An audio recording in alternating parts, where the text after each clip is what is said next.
2025, en l'espace d'un an, Madame van der Leyen s'est fait fort d'être la chef d'orchestre du report de la fin des moteurs thermiques, de l'abandon des réévaluations systématiques des pesticides, d'une simplification des contrôles sur les additifs, etc. Cette longue liste continue dès le début de cette année.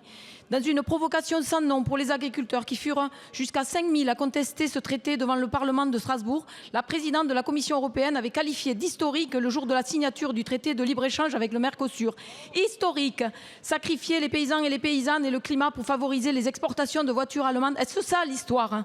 Et alors que ce traité de libre-échange est une bombe écologique et agricole, déforestation, renforcement des ventes de pesticides et d'engrais chimiques, hausse des gaz à effet de serre pour les exportations européennes de voitures, de machines, celles de bœuf, volaille, sucre, miel et soja sud-américains, tout ça dans un grand déménagement du monde à rebours des objectifs de souveraineté alimentaire.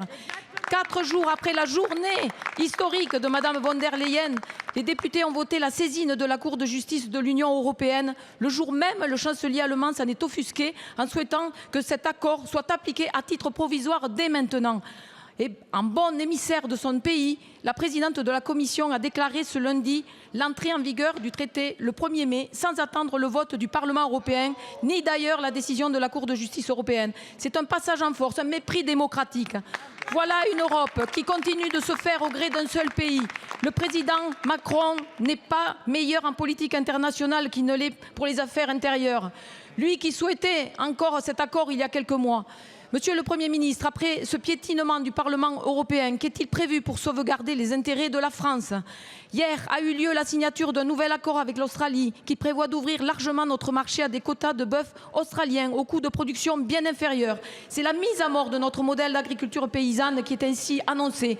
Face à une accélération de tous ces accords, que faites-vous pour préserver les agriculteurs d'une mise en concurrence déloyale ? Merci.